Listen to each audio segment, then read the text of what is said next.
you don't have to take every single bit of criticism as a point for something that you need to change your story to do better, to grow, to whatever. If you have to strip away like your character's cyber eyes or the lightsaber or the whatever, are they still a character or are they just accessories? But then the question becomes, does he win because of himself or in spite of himself? There's something to be said about slowing things down enough to build the right sort of anticipation. If you don't have a plan, that's something else altogether.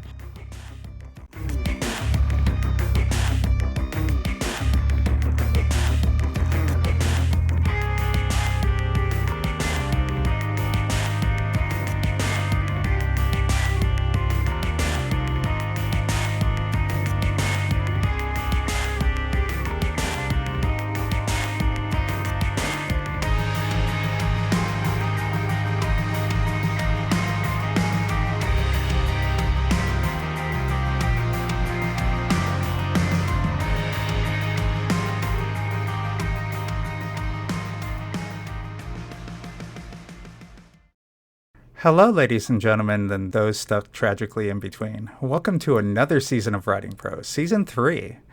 In Season 3, we're going to have a little bit of a different format, in case you haven't guessed, given the fact that this is a pre-recorded show as opposed to a live stream. We are going to have an amazing panel of writers, and each week we're going to be joined by one or two guests. So to welcome the panel, let's go ahead and introduce everybody. So, hello everybody, I am Shae. We've got Cyborg Valkyrie as part of our standard panel. We also have Mr. MK Gibson and the wonderful Eric Canete.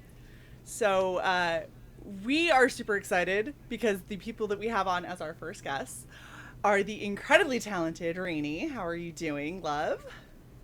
Hi. And of course, we have our brother that we love to death, Mr. Death Metal Hero. How are you doing, Luke? Now that I have beaten my computer into submission, I'm good.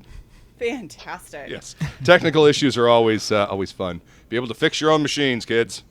I cannot wait for when we actually have this out for all of you and you get to see the complete and utter shit show that preceded all of this. Like everyone's just poking Luke. Okay, so to kind of get into the first topic for writing prose. You guys are so ridiculous. Two in the blue, one in the...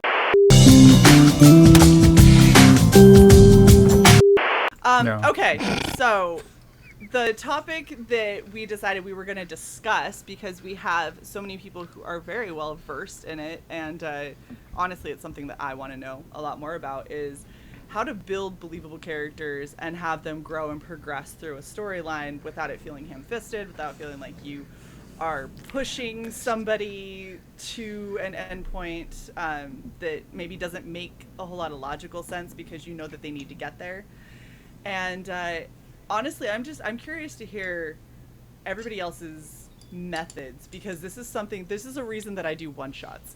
Because one-shots, I only have to progress them through that one storyline. I don't have to think about how they're going to get through book 2, You don't have to keep 3, dating 4. them just the one night and you're done and that's it. Yeah, and it's good. Like, yep. I hope you Great liked it. And then when allegory. people are like, we want more. And I'm like, ooh, there is no more. I don't have repeat customers. Sorry. Not my... So no. Not my style. Totally different storyline now. So, Renie, why don't you kick us off? Like, what do you kind of go through when you're creating a character and then deciding how you're going to progress them? Because I know that you've talked before about you started your characters and you ended up kind of aging them down a little bit because that's what you needed for it to make sense in your story, to progress them through because of all of the arcs and stuff that you had. Do you remember any of this at all, Renie? You did, yes. Who am I? Where am I? Who are you? Vamp. What's happening? What's happening? Yeah. Uh-oh. What's happening? Where are we? I aged one character down, but the other characters, my main characters stayed mostly the same, except for some mostly design changes. But well, did you want me to start with why I aged the character down, or just the general question? Just whatever. What do you go through when you create your characters and start to plot out how you're going to have them grow throughout the story? Right. Okay. Well, I want to clarify that first of all, I had like a very chaotic process, and just somehow I make it work in the end. Nice. So I just I think what's important is knowing what your story is about, like the theme of your story, and you want your character motivations, especially your main character, to tie into that theme and the point of your story. And your main character should be the person who most can facilitate the story moving forward in whatever way. You can be creative about how they move the story forward. Even, Forrest Gump is like an unconventional main character, but he moves the story forward, and that's why it works. And it's stories like vengeance stories, which is sort of what I'm writing, obviously is a very good motivator for the main character to move the story forward. So I think that's the first step. And what I found difficult was more so the side characters and having them have their own arcs that also tied into the main theme, but weren't just redundant of the main character. And what I've settled on is I have a weird story structure for Fiendish where I have 4 protagonists but 1 main character. Only one of them is the main character, but I have 4 different approaches to this central theme. So that don't know if that's not really, I don't know where. Yeah, that's super helpful. It's not like I read that anywhere, but it just seemed like it worked for my story. So I'm sort of exploring the same theme from different angles, like the solution about my stories, largely about how to deal with irreversible trauma and what is, like, that's the overarching theme if you look at, top-down view of this giant project. So, and all these characters grow around the central conflict that builds. See, that's something that I really like, because I feel like a lot of people have their supporting characters and they have them just to kind of have something else to look at. And that's literally all they do. They don't like, grow at all. They're not characters in their own. Yeah. They're like, background dressing at that that point. Yes, Yeah. exactly. Yeah. And so the fact that your approach is like, we have one person that is very clearly like our front runner that we are the most behind, but all of these people around them have their take on the same things that are happening and their view and their, own spin based on their own background and their own character creation. Like, this is what it means to me. And that way it gives you where you can give multiple viewpoints of the same kind of scenarios, and you can let the reader almost choose if they're going to go along and be like, yeah, I think that the main character is absolutely spot on with the way that they're handling everything. Or, I actually think that this one over here is actually handling things a hell of a lot better than the main character is.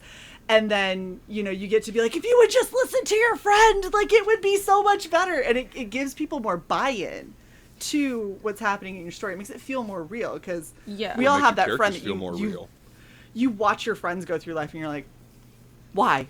Just why are you picking these choices? Like, you have so many people around you that are telling you that that's the wrong choice to make, and you just still make it.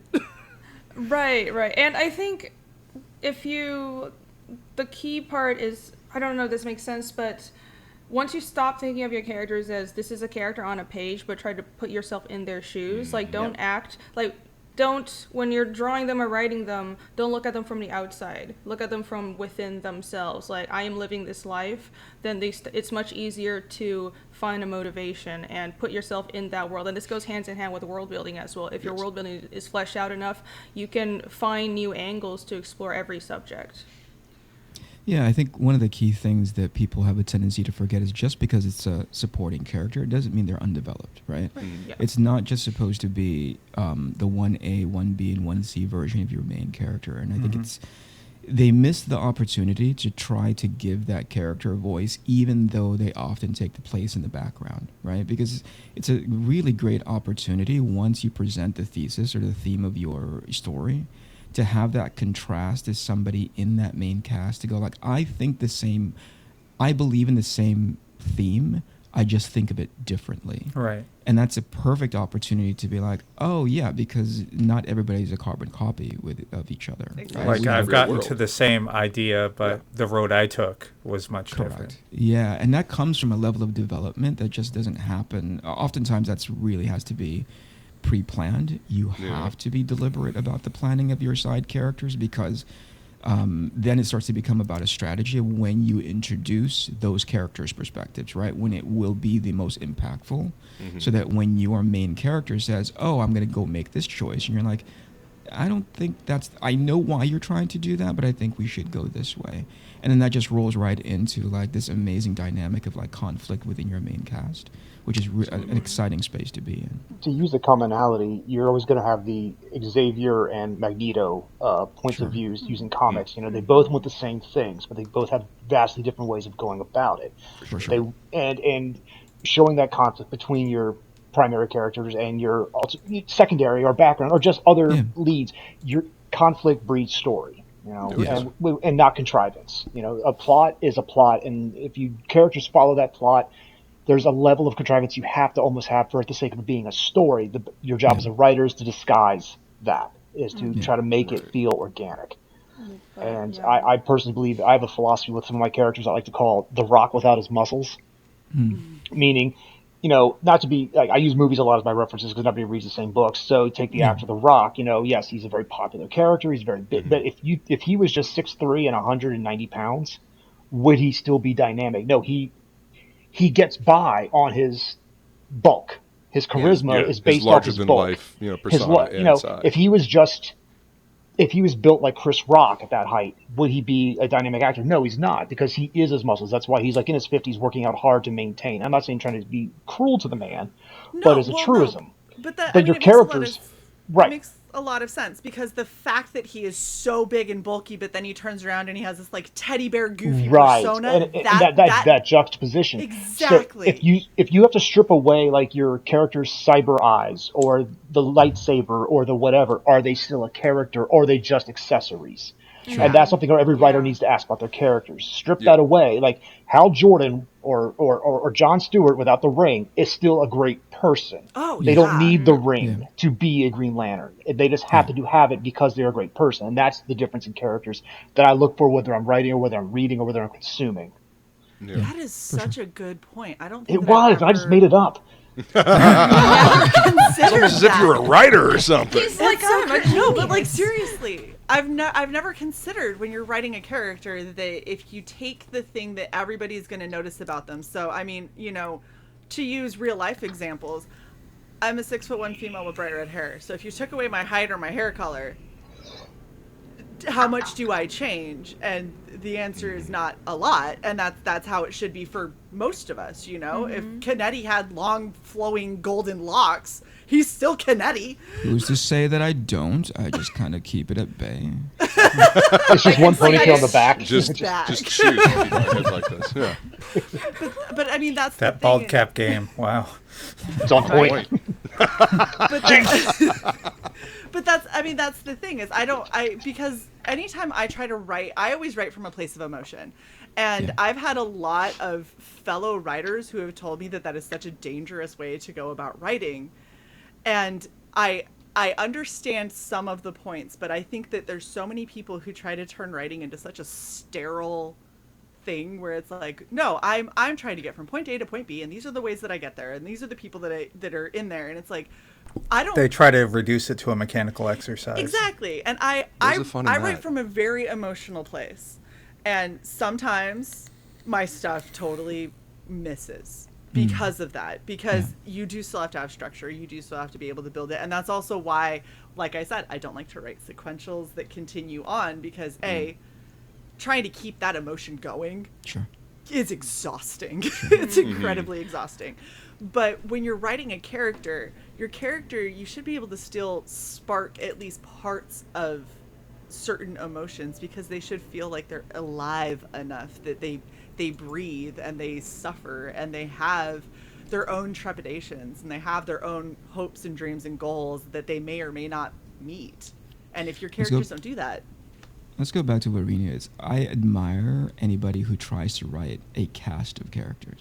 It's already difficult enough to manage sort of like the emotional through line of one character as they're being exposed to whatever plot device you put in front of them. But when you have, how many did you say? 4? 4 protagonists, but I mean, I try to be pretty thorough, and so... Just go check I have Renie's website. She's got a dictionary and grammar rules for the language that she created. That's how thorough she is. Well, Lord. for protagonists, but I have probably a few side stories, about probably like 5 or so side stories. But Sure. I also wanted to mention that the antagonist is really important, and I haven't introduced my main antagonist yet, so it's like sort of a secret. But that's just that character motivation should also tie into the theme just as much as your protagonist. For sure. They should have opposing approaches to your theme. For sure. So yeah. But right, you know, I'm a fan of long epic stories like Berserk and Song of Ice and Fire, and that's why I tend to write the way I do. And now, I mean, I probably make myself suffer a lot more than I needed to. So I don't know if it's commendable. It's just It is. a dumb It is- approach. It's strange what you're exposed to, what you'll glom onto easier. So if you grew up reading Berserk, if you grew up reading cast of characters types of stories, it's easier for you to understand. And I don't have an issue with this. Like, it's easier to understand the formula of how to make it work. Yeah. Right? But when you grow up with just following one main protagonist, a single character book, now you get thrown into the deep end of like dealing with a cast. It's so much harder because your brain doesn't know how to function in that space. You don't have the 10 poles of like, oh, this is when this other side character, I'm supposed to bring them in and give them a little bit more sunshine than the rest, right? There is a formula and a cadence to it, and you pick up on it the sooner you're exposed to it, right? Now, vice versa, if you were to be a person who goes into a single character story without that big cast, it's a lot easier. Well, that might be unfair, but I think it's a lot more manageable to pare that down than going in the opposite direction, because you have to come up with so many different semi-unique voices when you're doing a cast, as opposed to like taking away 3 or 4 so that the main 2 make sense. Is that right? That's what I prefer to do. Keep it simple, stupid. Kiss. Yeah.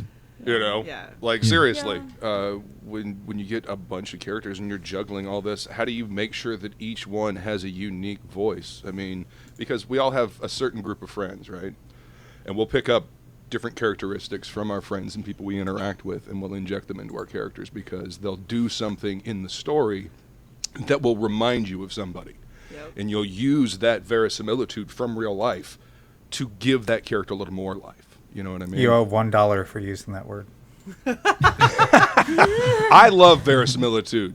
Hush your mouth. I get to use it as much as I want. You know what? Just talk about verisimilitude.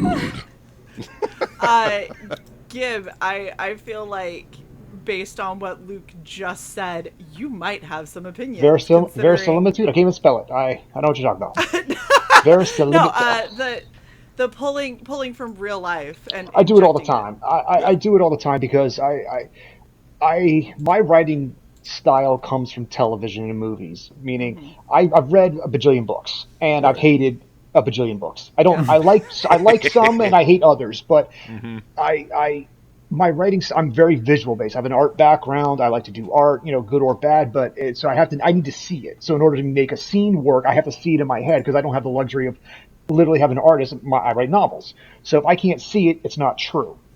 So I also, as an only child, I would sit there on the playground, whatever, and watch people make up stories in my head about what this person's thinking, what they're doing. So sometimes when I'm at work, I would see a person and I get to know them a little bit, or at least what I think they are. I'm like, what if they were actually a spy? What if they were actually an assassin? What if they were actually this? And then I start running down this thing. So I'll take a person and use them as a template, know just enough true things about them to breathe life into that character, and I've used, there's no lie, I've used Shae and a couple of the people as a template for my Aggie character. Both Cy and Luke will be appearing in the next Technomancer book, respectively. Speaking of Cy, real fast, do you have any objection to the character that's based off of you, obviously not you, being referred to in the pejorative sense as nutsack? Or they have a nickname, Sunday, excuse me. right? I think It is Sunday. Yeah. just checking. That's fantastic. Just Okay, Sunday, we as can get far as back to I that. But Cy's face.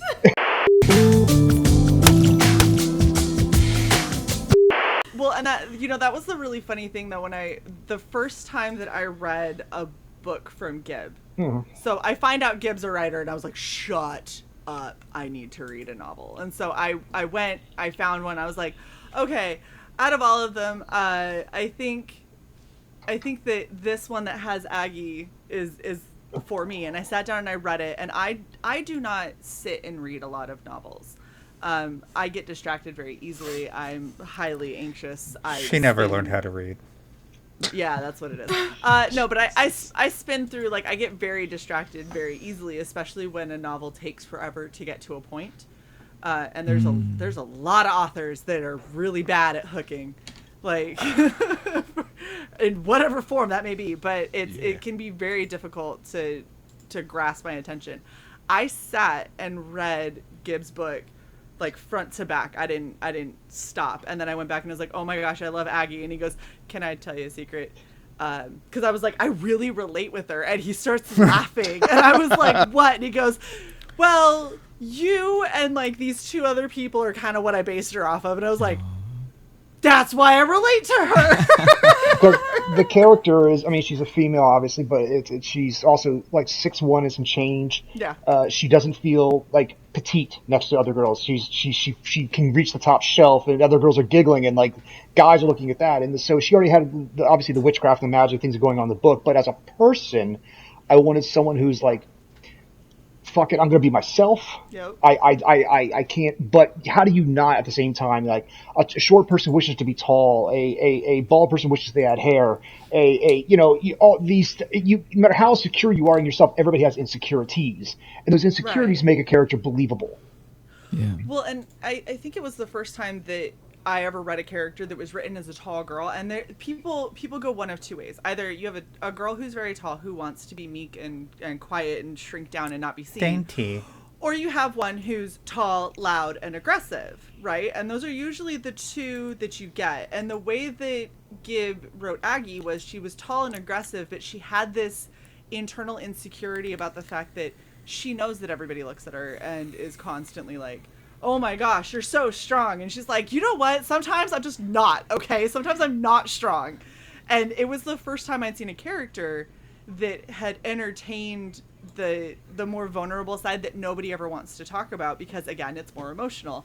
And that's always what draws me to a lot of characters is when you see those moments that take them from a stereotype and make them a person, because you see like, oh, even though they're super badass and they're doing all these crazy stuff and they look amazing and they're, just kicking ass and taking names, like they go home at night and feel incredibly insecure because if I wear heels around my friends, they're going to talk nonstop about how tall I am and how towering I am. And if I take pictures with people, I feel like I'm an ogre that has descended from the mountains, You're very tall. It was an interview with Jackie Chan when I was a kid, and he was talking about his type of movies versus Bruce Lee movies, and he said Bruce Lee will punch a guy, knock him down, and look really cool doing it. I like to punch a guy and go and hurts his hand because, right. But that resonated with me because a character can be cool, but make them like do something really stupid after. Make them trip. Make them feel bad. Make them like punch the wrong person. Like, oh, well, shit, I hit a grandma. Oh, I'm so sorry. Something. Humanize them. Right. Yeah, and that's so. Sure, I love John Wick. Who doesn't? But later in the John Wick movies, when he's getting older, he gets beats up. He's falling down. He's like, just give me a second to get back up because he's getting older. And like, I like those type of characters that just they're not the power fantasy. They're not a power fantasy. Exactly. Yeah. I think even if you're writing a power fantasy, and I was actually just been working on been working on like a video essay about what makes a real hero, like what is the definition of a hero. Mm-hmm. And I was thinking about Superman. Well, he is the ultimate power fantasy, but what makes him a hero, what makes him a good character, is the fact that he is so internally burdened with this responsibility he's taken on himself to be the savior. That's why he's admirable. It's not just because he has a little bunch of power. If all his powers went away, he would still be an interesting person because he takes it upon himself to save everyone, and he's constantly racked by guilt that he can't be there all the time for everybody. If I so may, it's not your character is not about their powers. It's about the content, their approach. The rock without the muscles. Yeah. Yeah. To piggyback on that, on the Superman aspect, there's also always going to be a sense of like, no matter how beloved he is, there's a sense of isolation. There's so few Kryptonians left, and he's on the planet. Like before, years and years later, where we got other Kryptonians showing up, he was just this one alien who, no matter, like, he couldn't relate. how can you relate to anybody else about this experience because you're one of the only people to ever go through it, kind of thing. So there was always going to be that level of a divide between him and the people he's trying to save, and that's what I glom onto. Now, granted, I love give me a good anime where really a cool hero just does that pose and looks cool and does cool things. Of course, I'm gonna love that. But when you want me to, but that's popcorn. If you want me to dive in and care, give me some depth. Oh, yeah. Can't have that cursory skim of a lake of a character. You got to get down there. Listen, you guys are incredibly deep and complex in your guys' characterization. I am not. I'm the furthest thing from that. Before we got on stream, or before we got on live, I was just watching my kid go through Encanto, and I was clapping along how amazing that movie is. I think there's a science to everything that we're talking about. So, and clearly it helps feed into the understanding and the complexity of each character. But sometimes, and I think this speaks to what Shae was talking about earlier, in which an author has a tendency to just lay out so much leather. Like, I think I will have this. I think I will have the opportunity to learn this if you do this strategically. Yes. But you don't have to do it all the way up front, because I'm not going to remember it, So I think I think in good characterization, and especially in good character development, you don't have to just give them the truckload of information up front. All of that can be strategically, and it can be dripped in throughout the story, because as long as you establish the premise, the premise is going to get challenged in the story, and that's going to give you more insight as to their development, right? And that's how you keep them consistent.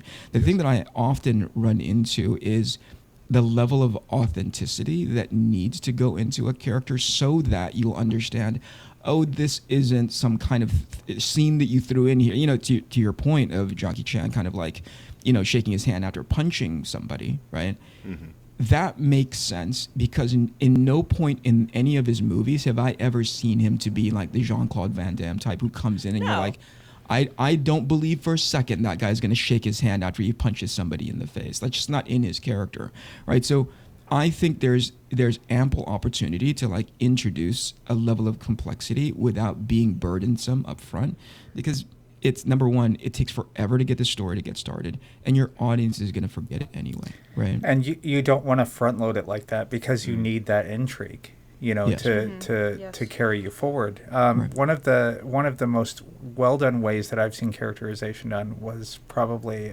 Strychalski in Babylon 5. He had the broad strokes worked out before the series started, and then over the course of those, I think it was 5 years. Over the course of those 5 years, while he kept the storyline progressing along the major beats, he let the unfolding story kind of dictate all the little side things that were coming in, and that's how he ended up with such a rich environment that's people go back to over and over again.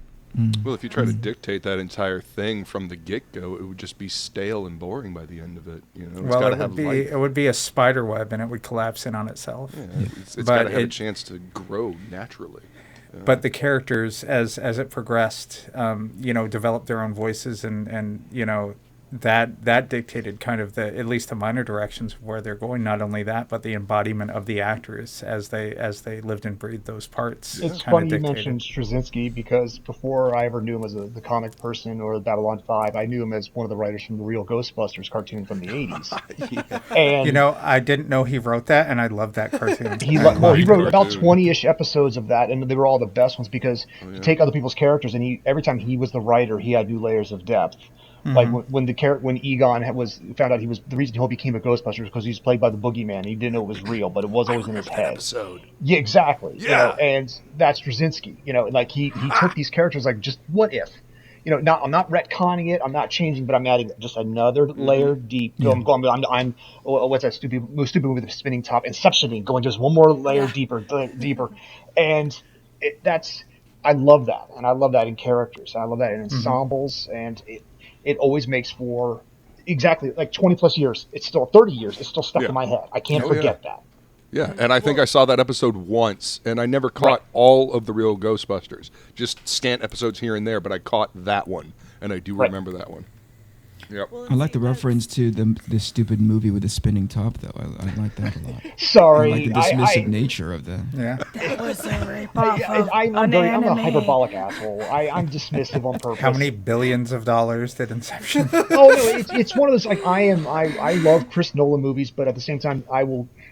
When the Emperor has no clothes, you have to say it. A lot of his movies are about very silly things, but it's all with the window dressing of the scope of the cameras and the people and the actors. You step back, you're like, wait, what? This is all very Like, silly in the end, If you isn't look it? at it sideways, you can kind of see the pretentiousness, how seriously it's taking itself. It's like when people like. I mean, I'm the person that says The Dark Knight it's a phenomenal Joker movie. It's a piss poor Batman movie. But everybody's like, how dare you? I'm like, well, no, Joker's great. Yeah. Batman just reacts. He doesn't do Yes. anything. He doesn't. He's not Batman. He's just a guy who reacts to everything. He did one detective and he shot some bullets into a wall. Well, that's it, you know. And after that, and Joker's not chaos. Everything he does is meticulous. He's not a force of chaos.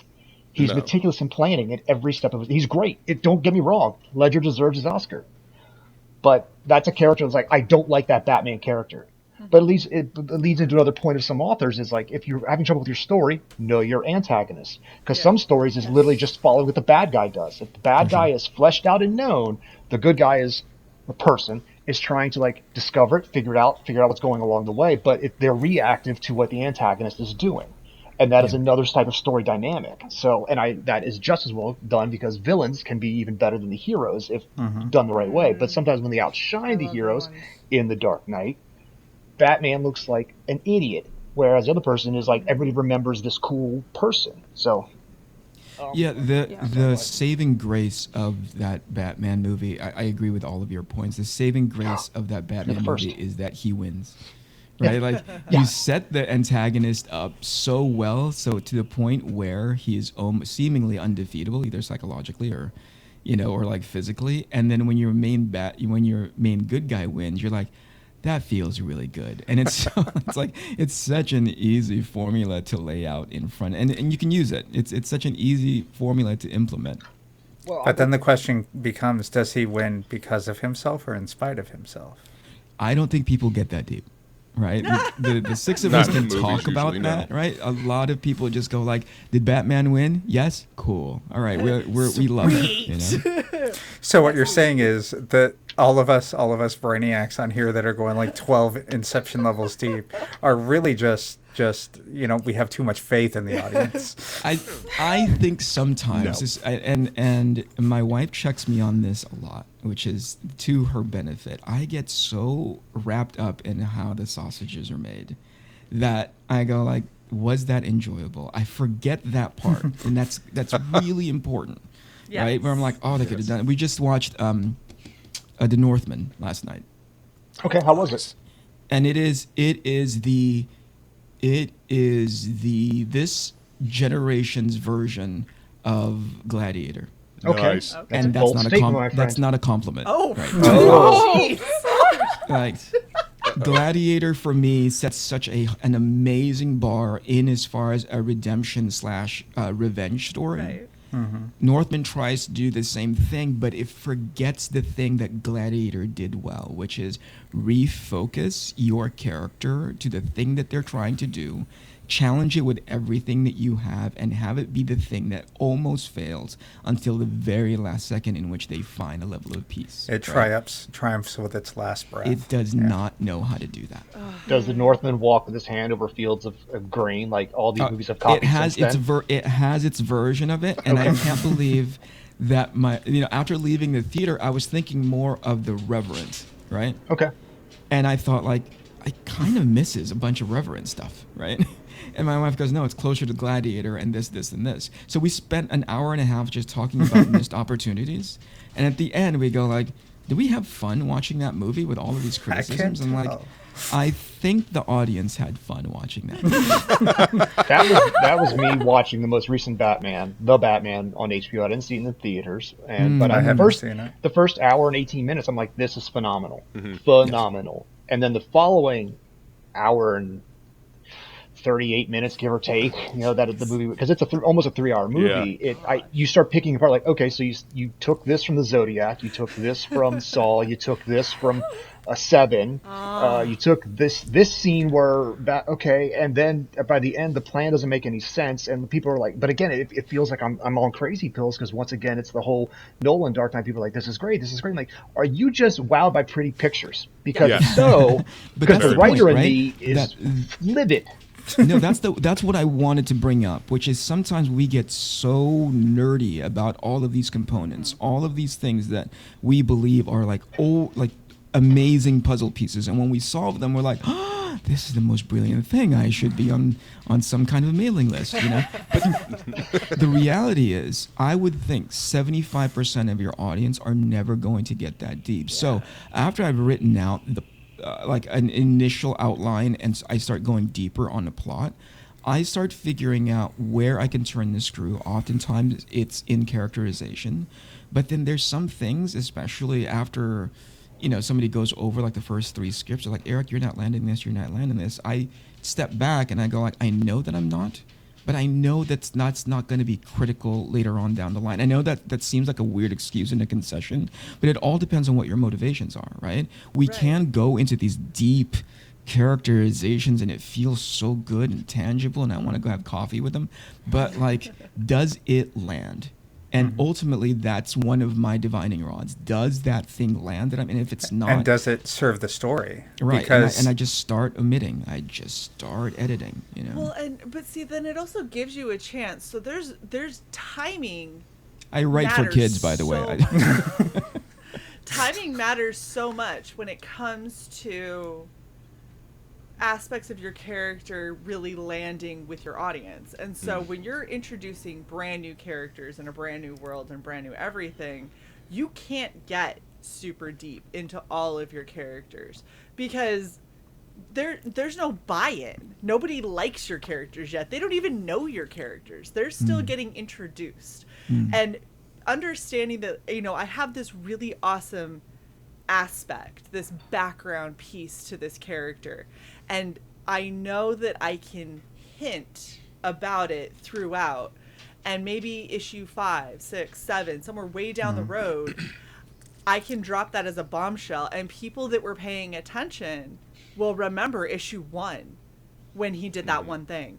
And everyone else who read it will go, that was weird, and just move past it. Right. And it won't even stick in your brain until eventually it becomes a character point that you have revealed, but your timing is what makes that impactful or not. Gibbs good at the delayed payoff. I gotta say, almost, I hate to say, a tantric level approach to some storytelling.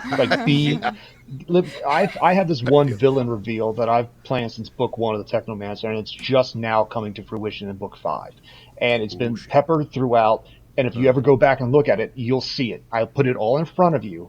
You just didn't know what you were seeing, but once all the pieces are there, and that is one of my.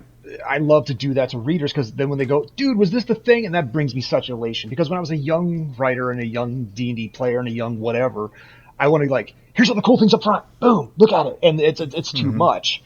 And it's overwhelming. Over years of again, it wasn't necessarily books that I read that maybe, I realized, okay, about 3,000 words a chapter, this is the standard reason for people reading. I got those mechanics, but when it came to storytelling, it was anime and manga and things like that because the character, take something like Attack on Titan up front, people fighting giant monsters. That's all I need to know. And then you introduce these characters, very cool. And then you start realizing as the episodes go on, you can characterize because the hook was people fighting giant monsters. Right. And then I learned about this character, and I learned about this character. And then they flip it where you all your protagonists might actually be bad guys. They just don't know it yet. And then you're hooked and you start going deeper. Yeah. And that's just phenomenal storytelling. But that's commonplace in anime and manga that I wish more people would just embrace it and just not crib, because I've seen too many authors just basically steal their ideas, but just learn these lessons and use that to because at the end of the day, have fun. You have fun with your characters and your audience will have fun with you. They will forgive mistakes. They will forgive certain oversights. They will forgive if you weren't characterizations 2 weeks at a certain point, they'll forgive it as long as you are having fun and giving them fun in return. And sometimes fun is drama, sometimes fun is anger, sometimes fun is fighting. But as long as you are constantly giving, they will thank you for it. So, Yeah. Well, I think you have to. Oh, sorry. I think you do have to delve into some level of characterization, though, because what's important, because you brought up earlier, Shae, that especially if you're building a new world, and this is, especially if it's a fantasy world and it's a brand new character, I mean, we're all creating characters that we're not working on an existing IP, and it's a different game. I've realized from working on existing IPs that it's very different when you're trying to introduce people to something that's brand new and it has to hook with them. And the way you hook people with your new story is to not be afraid to delve into some emotionality.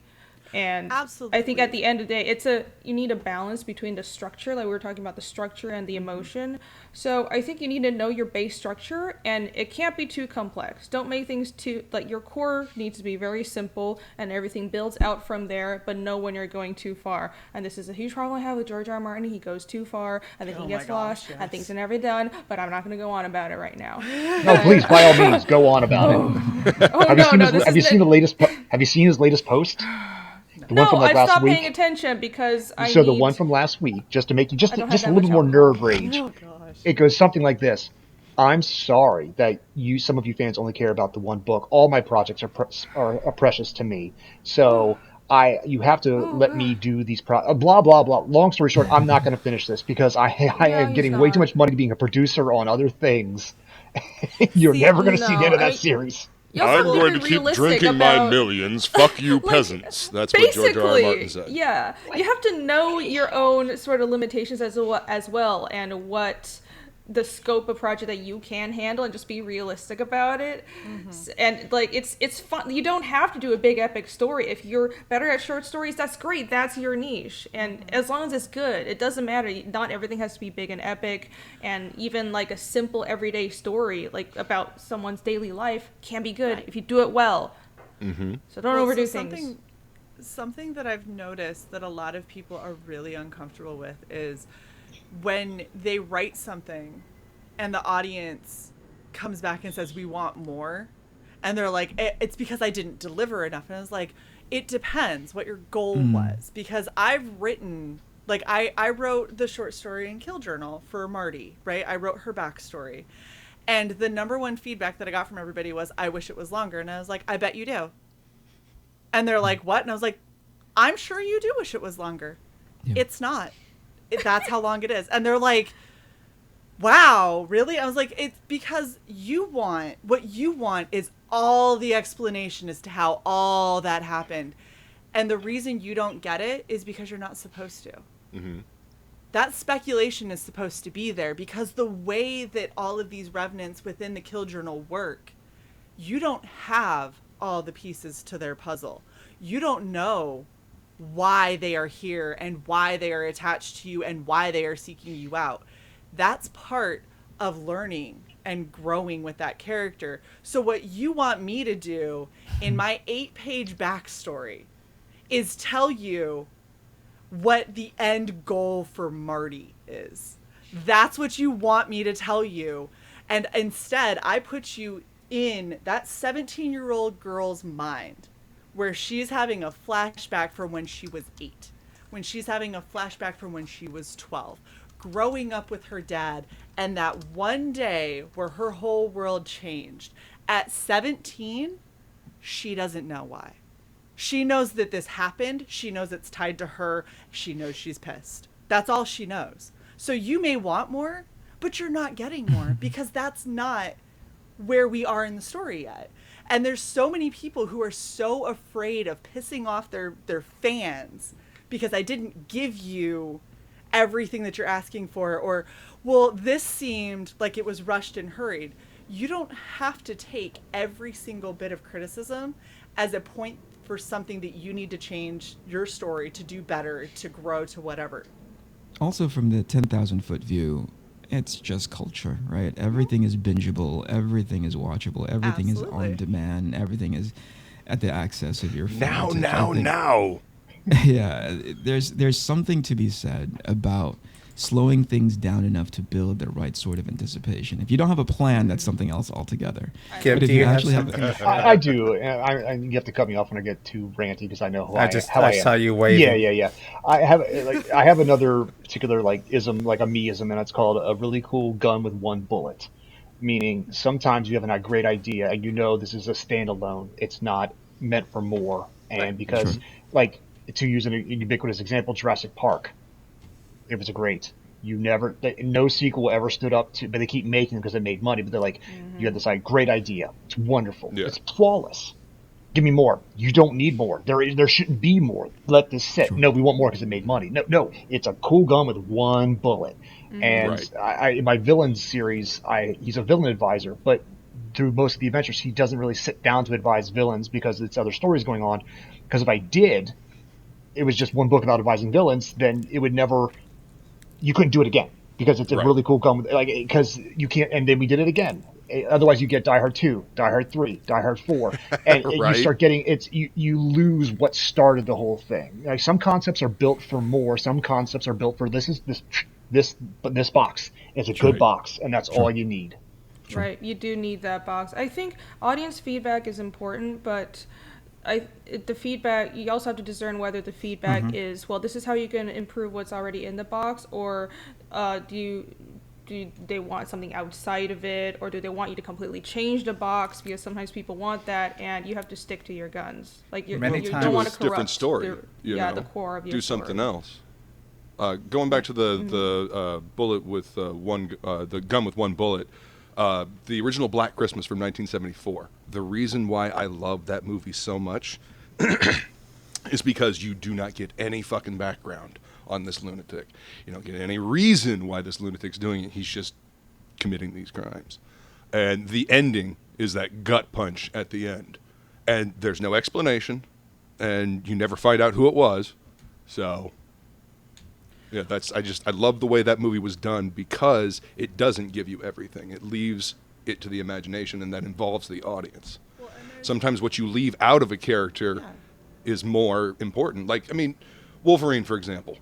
We got, stuff with Weapon X that gave us background to him that added to it. But the more information we got, the less mysterious he is, Right. The less intriguing his background is, and now he's just another one of the malaise of background characters. Boba Fett, another prime example. Well, and sometimes. What I was gonna say is like there's people that leave out stuff strategically that's good, that helps the story, that grows things, and then there's people who do it where it's lazy, where they don't know, and so they just don't tackle it. R.A. Salvatore. I won't read his books. I know people who have read his books. Oh my gosh, puppy. So distracting. She wanted some attention. I apologize. No, it's fine. She's adorable.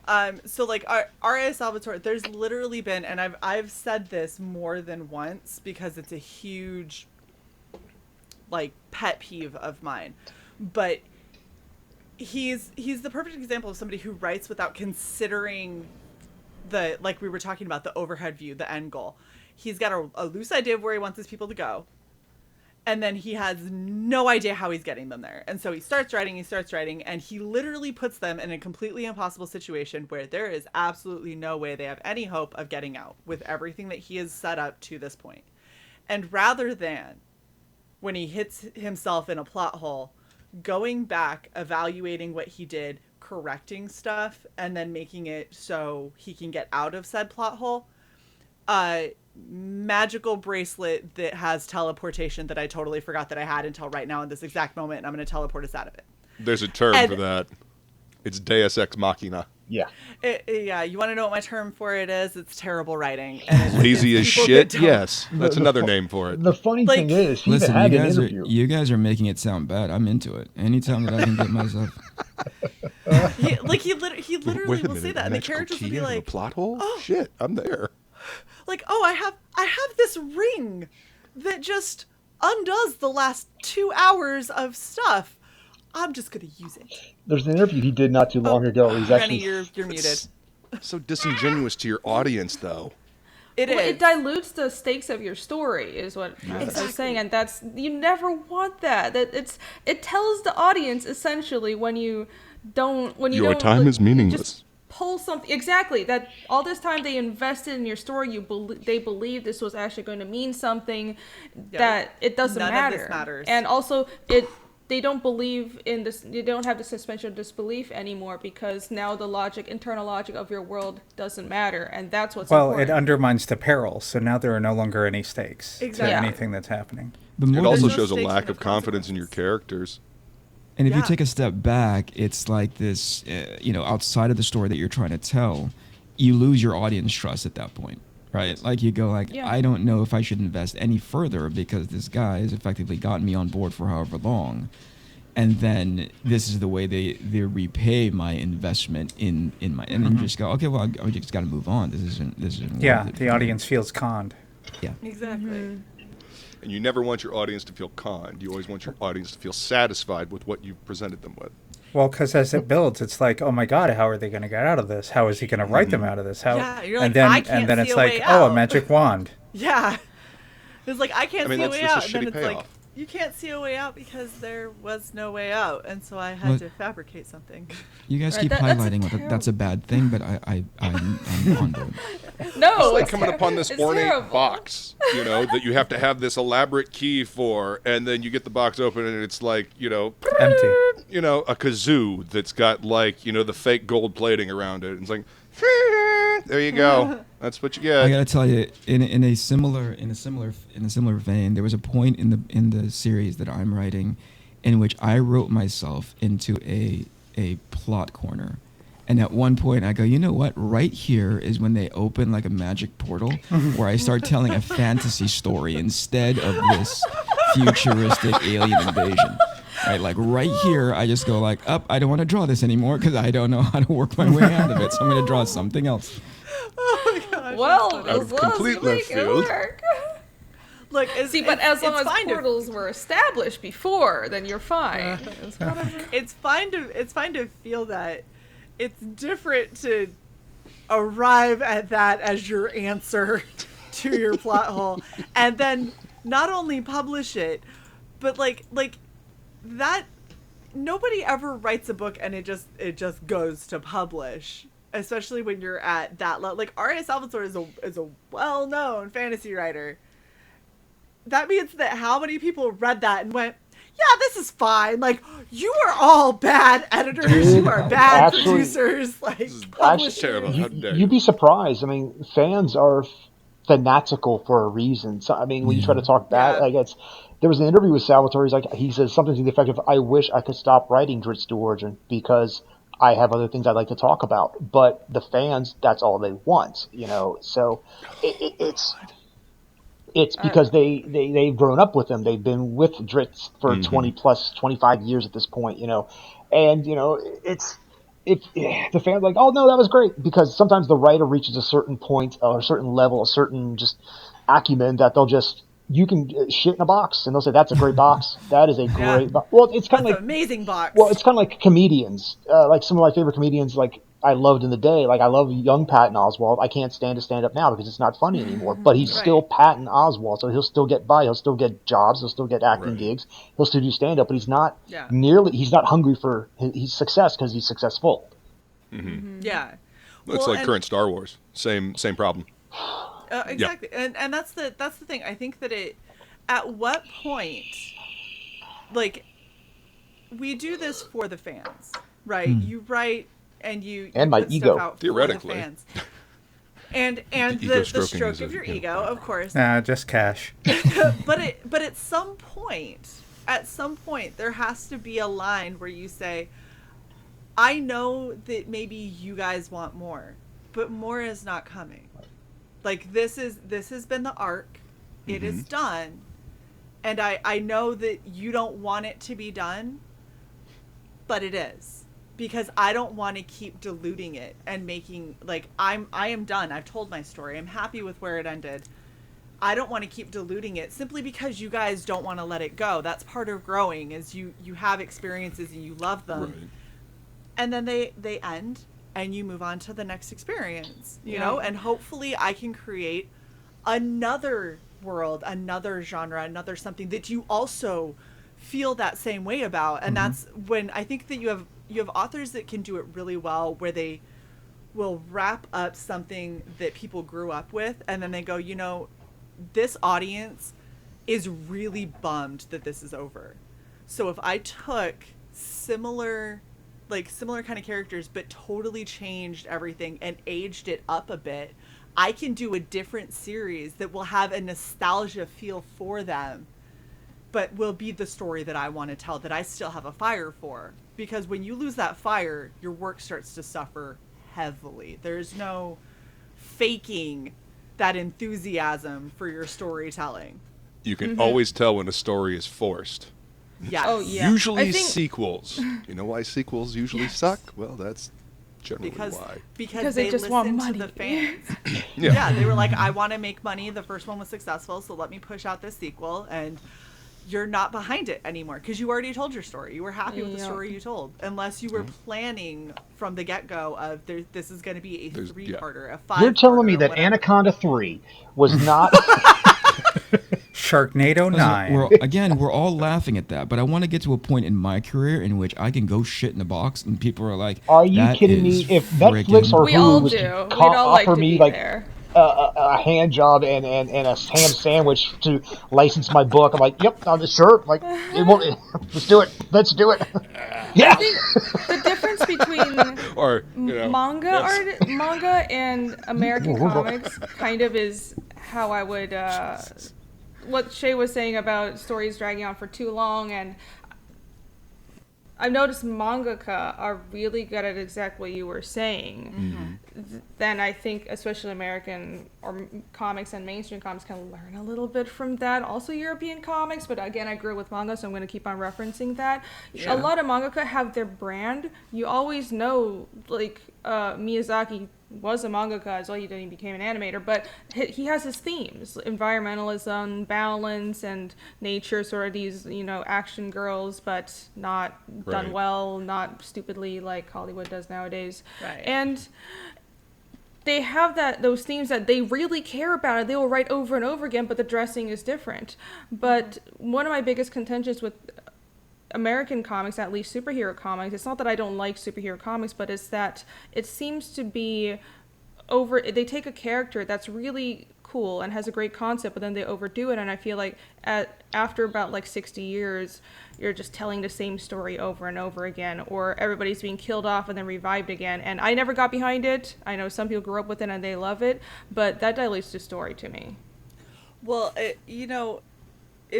talking about anime, there's some anime that I love that didn't drag on, and you were still left with a lot of questions. But they just ended.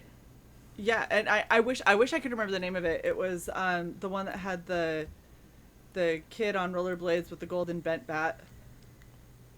Kid on rollerblades? Yeah. What, air gear? A golden bat that was bent. I don't know that one. Looking now. Just keep talking. But it's a really good anime because these mysterious things Paranoia are happening. agent. Paranoia agent, yeah. Thank you. Paranoia agent. Yes. So crazy things are happening, right, to seemingly random people, and it takes a while before you even start to see this kid. You still don't know why.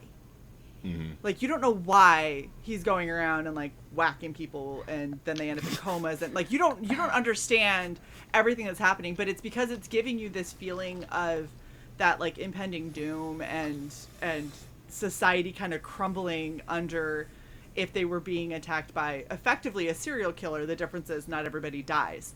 So it's like a serial assaulter. Yeah, right. It's weird. Yeah, I never got into a serial batterer. Paranoid Agent. So having it like that, it was a really entertaining story, and when it ended, you had a ton of questions still about the motivations and why and who and how were all of these people selected. There was still a lot to ask, but it felt like you went on a journey.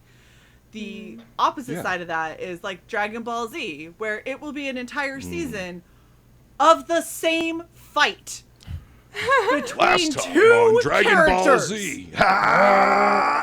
And that's Next all time it on is. Dragon Ball Z. Ah! My 10-year-old Yeah, son he's like, some animes just come back and they're ubiquitous, and that's the one. So he's DBZ abridged. He has told me Saiyans, Super Saiyan Blue, Super Saiyan God, Super Saiyan man. Monkey, Super Saiyan Sail Out. I don't know. He loves it, and God damn it, we're into it. So. Well, you have Well, fun and that's with it, man. I'm not thing watching that. is He is. the story that is underlying is entertaining. Sure. There is a good entertaining story in there. The problem is, in order to meet their episode count, they just drag out anytime somebody fights. Right. And they fight for That's just like fluff. 8 episodes.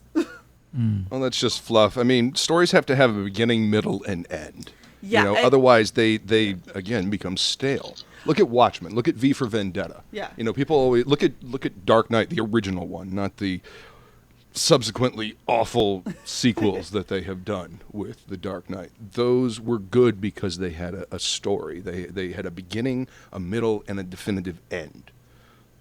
All they even tried it with Watchmen. They tried to add stuff before Watchmen. No, it's not good. You're not adding anything to it. You're diluting what's already there. Just because we get more of something does not necessarily mean it is good. Yeah. Again, look at Star Wars. Star Wars prequels, Star Wars poquels. It's Yeah, but There's plenty of story to tell in the Star Wars universe without having to rewrite the shit History? that has already Well, the look at things that they've already gotten right. 100%. The Filoni-verse did that, and it did it great. Between Clone And Wars the old and Republic Rebels. era is an untapped wellspring of material that they need to visit. Yeah. But I just think- leave the fucking movies alone. Right. I think exploring different stories in the same world is a great solution to the audience asking for more when you're done Yes. with like your original story, because But what different happens characters. is your character has this greatest conflict of their life, and whatever story you tell, like when you pick your main character, the conflict that should be like, this is their biggest conflict and this is what their character's built for. And if you try to tell something that's outside of that, it's never going to be as good, because your character's biggest conflict was that main story. So if they love the world and your audience wants more, write something in the same world that's similar but not regurgitating the same characters, because you're never Right. going to hit that high point.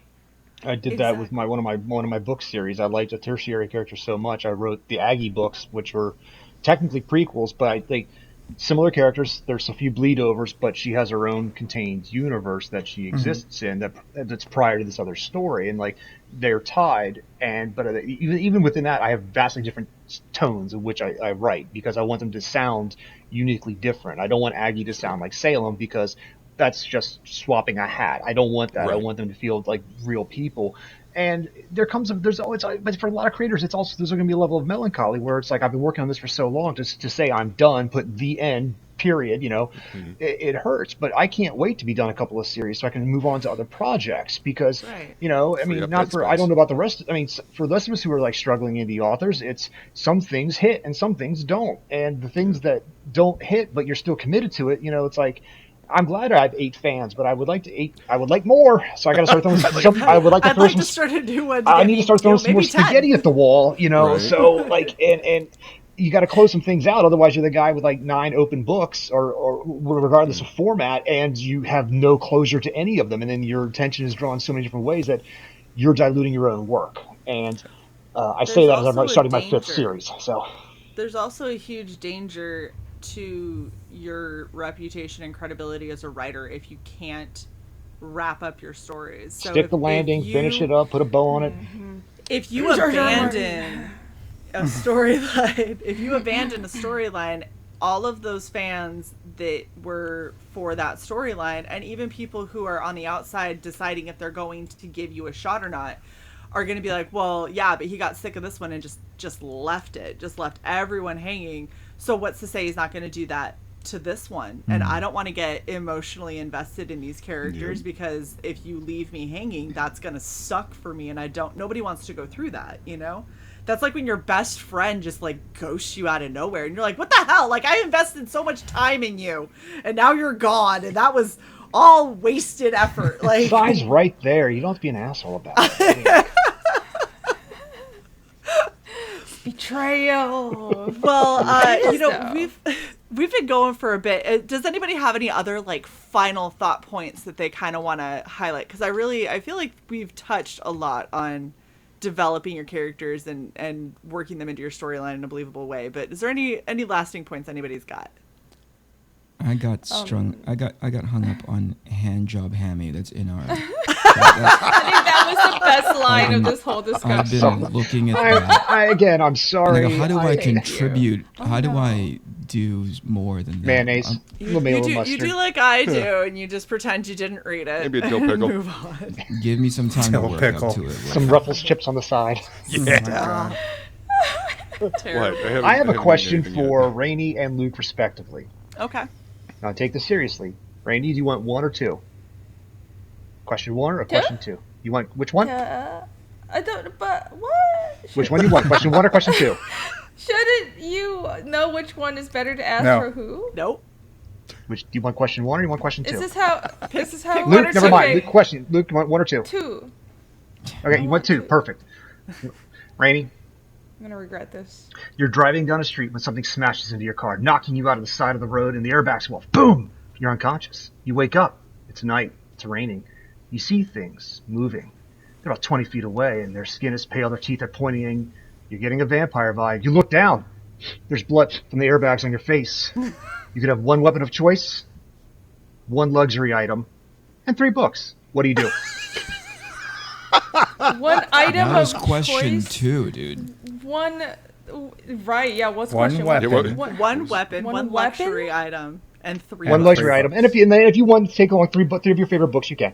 Wait, but I mean, weapon of hold on. Are these vampires for sure? They're coming right now. They're 20 feet away. They're getting very close. You gotta make a quick decision. You got Rainey. blood. You got airbag blood on your face. What are you doing? Shotgun Okay, fantastic. with silver bullets. And does it count as 1 item or 2? Well, you can have your shotgun give you your weapon. Your luxury item could be silver bullets if you like. Sure. Okay, there you go. I guess is that a luxury?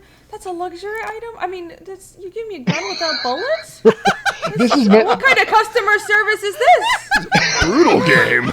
sir? I don't like this fantasy world. I love it. No, that's exactly what I wanted. I like throwing weird questions at creative people to see what Okay. happens. That's all. All right, and, Luke, and are you books. ready? You asked me for Yeah. 3 books. Yes, 3 books. Yeah, 3 books. You want to take with you? I'm Give me not done comic or yet. anything. I want to drag Okay. this out as long as possible. Do it. Three books. Okay. Well, I want one of those like books that those like books that aren't really books. They cut out the center so there's a hidden compartment in it. So I want those. I want those because I can't fight. Okay. So the first one I want it to be had a compartment and I want it to be full of like garlic. Okay. And the second one, I would like it to be also not a real book. It looks like a book, but it's just made of solid metal, so I can bludgeon people with it. And the third one, I like it to look like a book, but it's not really. It's a hand radio, so I can call for help and get the fuck out of there. Oh my Thank God. you. So you traded in the 3rd book for another utility item. Yes. No, it's a This is book, the but weirdest inside cheat the hidden code to this compartment, scenario. there's Now the there's caveat a is it was hand just 3 really radio. pale white guys, and you're being very racist. So number 2. Right. Well, better safe than sorry. All right, Luke, you ready? Yeah, I think. You're not ready. You're not ready. It's been a hard night of rowdy drinking with the friends. You're Okay. walking down the street, and you know what? One too many, you pass out. When you wake up, you realize the world's been taken over by 7-foot-tall cats who speak and have advanced weaponry. You have 1 weapon of choice, 1 luxury item, and 3 books. What do you do? 1 weapon of choice, huh?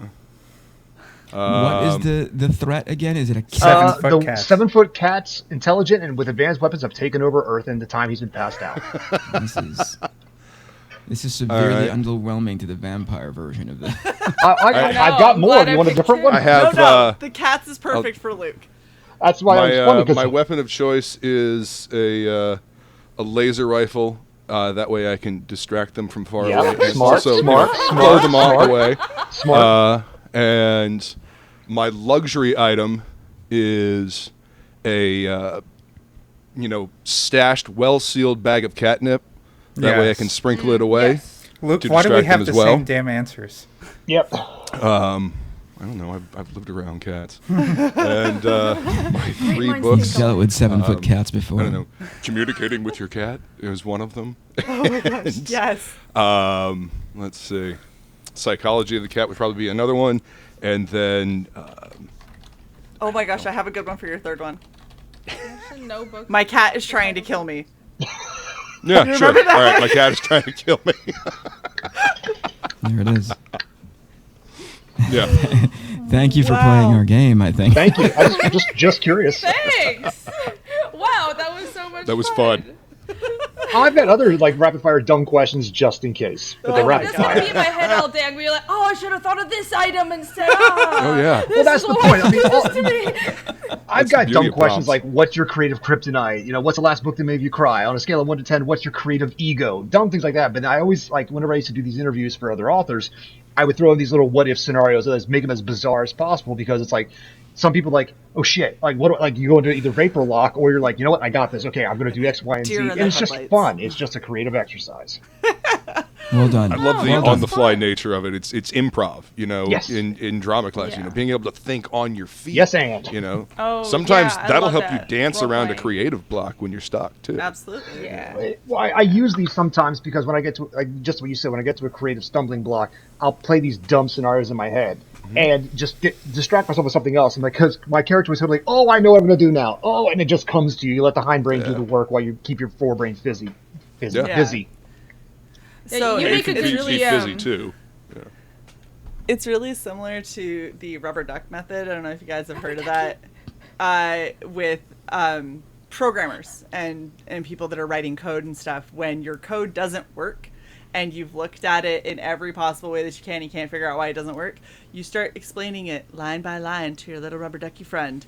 And usually, because you are talking about it line by line and talking about it to, you're explaining it to something, all of a sudden you go, and I put an extra apostrophe right there, and that's why this doesn't work. Hold on a second, delete it out, and you go, and now it works. We're good.